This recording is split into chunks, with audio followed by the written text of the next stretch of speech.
सुस्वागतम। जैसे जैसे चुनाव पास आता है, population control, population explosion, population bomb जैसे शब्द अनडाउटेडली सबसे ज्यादा यूज किए जाते हैं।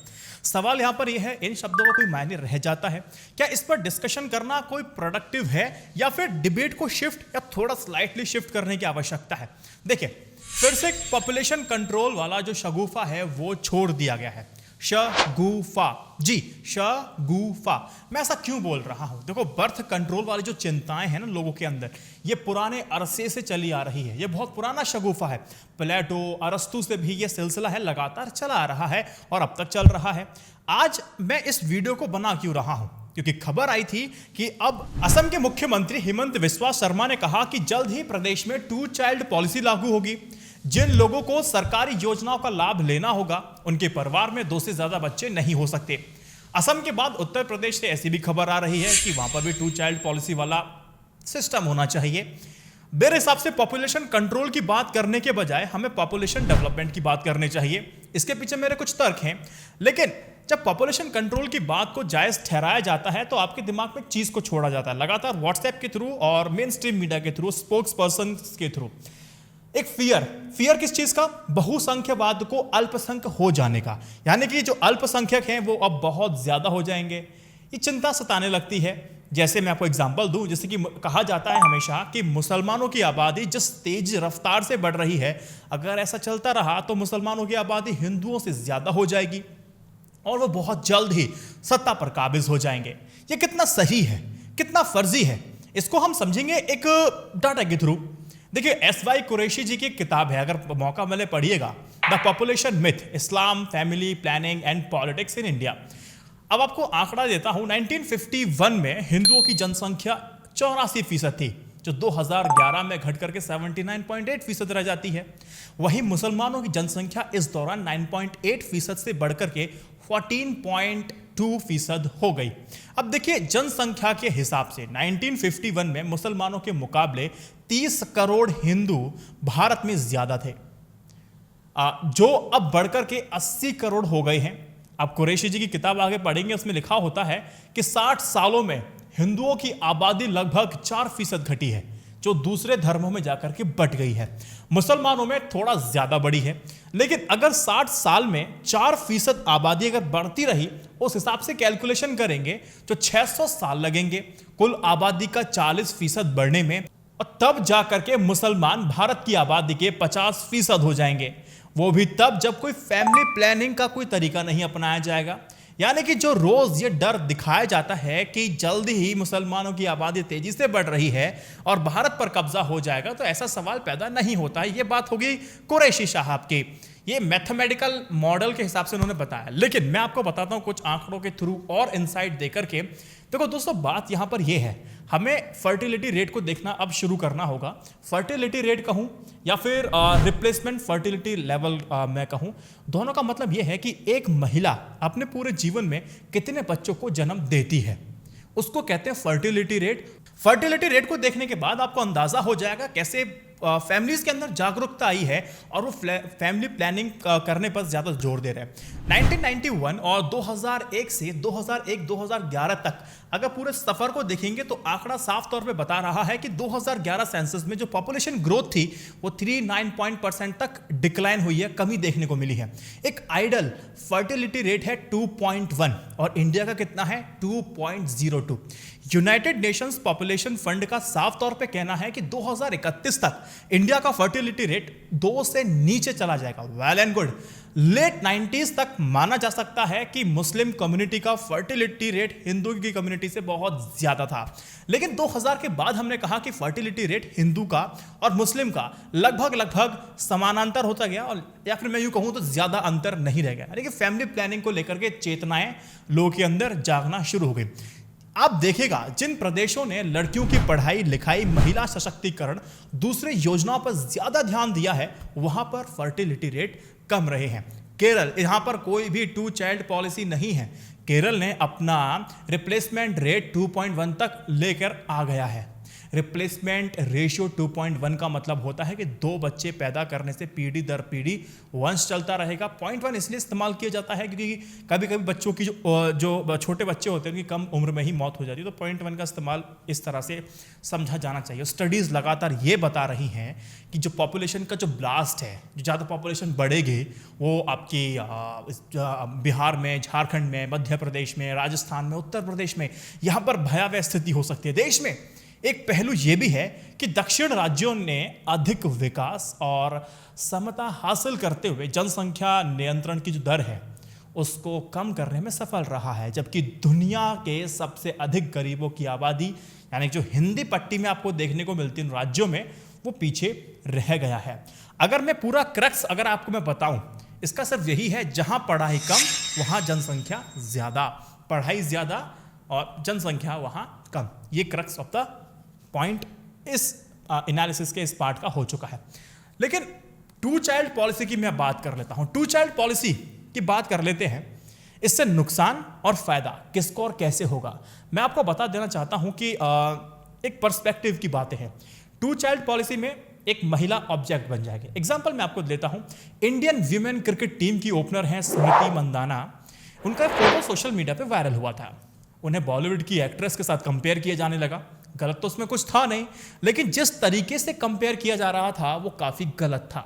सबसे ज्यादा गलत बात क्या थी वो बताऊंगा मैं आपको। लोग उनको नेशनल क्रश कहने लगे, कोई समस्या नहीं। विराट कोहली, धोनी, कई बार तो रोहित शर्मा भी नेशनल क्रश रह चुके हैं। लेकिन इस वाले केस में क्या होता है कि जो स्मृति है ना, वो उसके बारे में जो यूजर कहते हैं कि बिना मेकअप के क्रिकेटर कितना अच्छा लग रही है, और एक्ट्रेसेस तो साइड में जाकर बैठ जाओ, उनको नीचे दिखाने वाले कुछ कमेंट ऐसे देखने लगे। लेकिन सवाल यहाँ पर दोस्त ये है कि किसी को अच्छा दिखाने के लिए किसी को नीचे दिखाना जरूरी है क्या? कोई कैसे भी मेकअप कैरी करे या ना करे वो उसकी मर्जी, उस पर फप्तियां कसने वाले हम और आप कौन होते हैं भाई? देखो मैं आपको एक बात बताता हूं, हम अगर उनके रिकॉर्ड, इनिंग्स, अचीवमेंट्स पर बात करते तो कोई समस्या नहीं होती, लेकिन आप तो उससे बात कर ही नहीं रहे। लेकिन जो मानसिकता है ना वो सही नहीं है। आज भी हम फीमेल को एक ऑब्जेक्ट के रूप में देख रहे हैं। कई सारे कमेंट देखने के बाद मैं बता रहा हूं, ऑब्जेक्ट के रूप में देखते हैं या फिर दर्शाने की कोशिश करते हैं। OTT प्लेटफॉर्म जो हिट ऑल्ट बालाजी सिर्फ यही चीज करता है। तो कई सारे यूजर्स को जब मैंने देखा तो एक महिलाओं को एक ऑब्जेक्ट की तरह देख रहे थे कंपेयर करते वक्त। यही एक मेंटेलिटी है हमारी, एक सोचने का जो तरीका है वो बिल्कुल एकदम मैं कैसा हूं तो मतलब एक चिपक चुका है। जितने भी OTT कंटेंट आप देखते हैं ऑल्ट बालाजी जैसे, वहां सिर्फ एक औरत को सिर्फ एक ऑब्जेक्ट के रूप में दिखाया जाता है। वही मानसिकता बनाई जाती है और वही मानसिकता से लोग काम करते हैं। तो वही एक मानसिकता है जो इस पॉपुलेशन कंट्रोल 2 चाइल्ड पॉलिसी में भी देखने को मिलेगी। जब आप 2 चाइल्ड पॉलिसी की जब बात करेंगे तो आप एक महिला को महिला नहीं समझेंगे, उसको इंसान नहीं समझेंगे, उसकी जिम्मेदारियों को नहीं समझ पाएंगे, उसकी खुशी, उसका गम आपको समझ में नहीं आएगा। आप उस महिला को एक ऑब्जेक्ट बना देंगे। ये मेरी बात कहने का मतलब है। सुनिए, 2 चाइल्ड पॉलिसी का ख्याल किसी भी महिला के लिए किसी डरावने सपने से कम नहीं है, क्योंकि उसको पता होगा कि उसका अधिकार छिनने वाला है, उसकी पसंद नापसंद को दरकिनार कर दिया जाएगा, उसकी सेहत से किसी को लेना देना नहीं होगा। ये सारी चिंताएं उस महिला के अंदर कहीं किसी कोने में पड़ी पनपती होंगी जब इस 2 चाइल्ड पॉलिसी की बात सामने आती। सारी चिंताएं सताती हैं। ये चिंताएं ऐसी नहीं है कि ऐसी ही आ गई, ये चिंताएं बहुत वाजिब हैं। देखो 2 चाइल्ड पॉलिसी वाले में केस में आपको बताता हूँ, 1995 में मैं आपको ले चलता हूँ। राजस्थान की बात है। वहाँ एक बैकवर्ड कम्युनिटी की महिला को रिप्रेजेंटेटिव चुना गया था। चुनाव जीतती हैं, रिप्रेजेंटेटिव बनती हैं। 3 साल बाद वहाँ की सरकार 2 चाइल्ड पॉलिसी का कंसेप्ट लेकर के आती है। कहती है कि किसी भी रिप्रेजेंटेटिव की अगर तीसरी बच्ची या तीसरा बच्चा अगर होगा तो वो डिस्क्वालीफाइड हो जाएगा या फिर वो एलिजिबल नहीं हो सकता है कि चुनाव लड़ने के लिए। ये बात हो जाती है। वो जो महिला चुनी जा चुकी थी वो तीसरे साल के बाद तीसरे बच्चे को या तीसरे साल में तीसरे बच्चे को जन्म दे रही थी। अब उस महिला को अपनी पोस्ट को बचाने के लिए एकमात्र विकल्प था कि उस बच्चे को अबॉर्ट कर दे, यानी कि जो बच्चा इस जिंदगी में नहीं आया उसकी मौत कर दे। ये उसके पास ऑप्शन था। यही खतरनाक ऑप्शन था।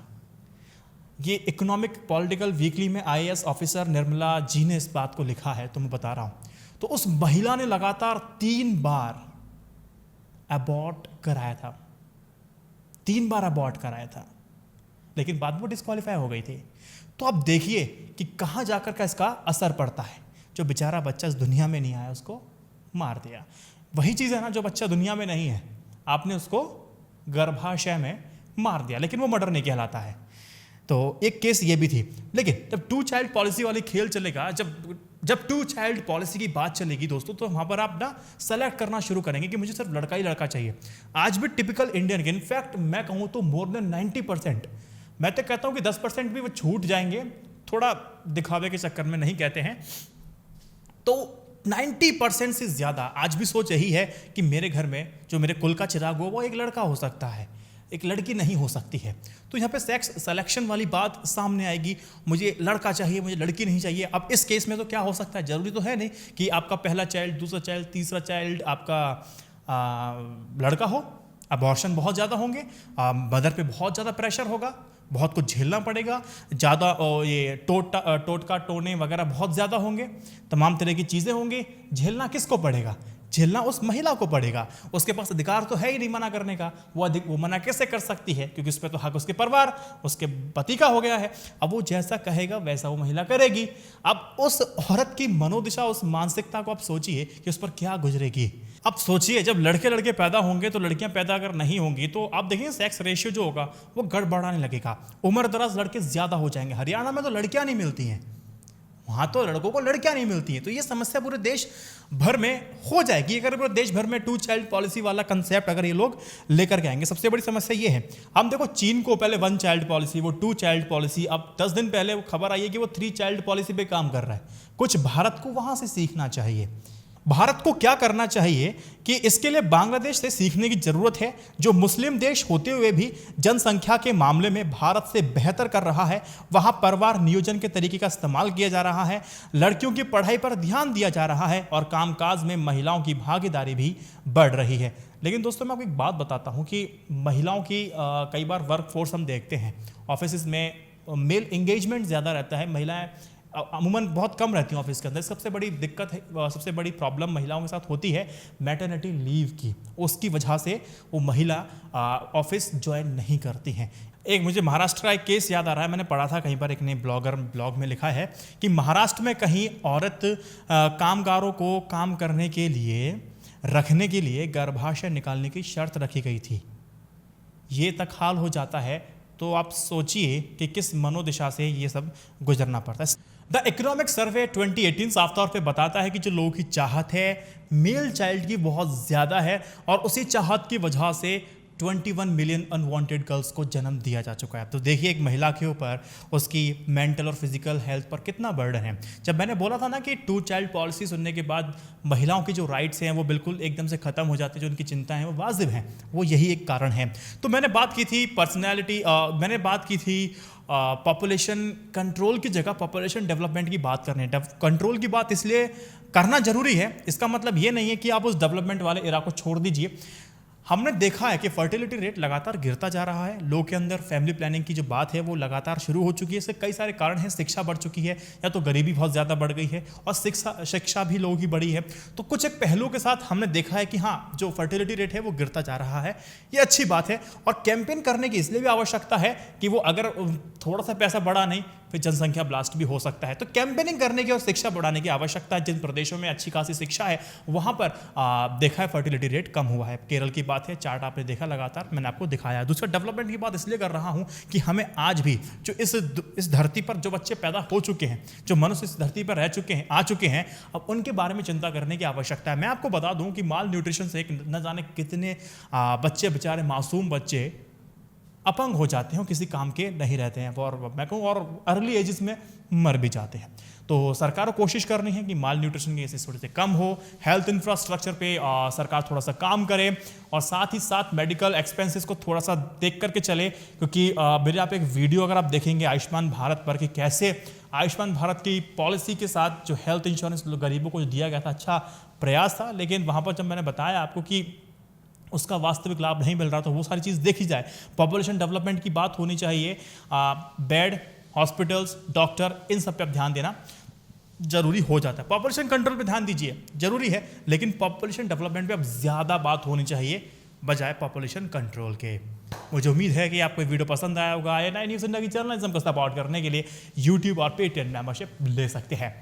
जय Hind, Vande Mataram, stay updated, stay educated, सत्यमेव जयते, नमस्कार।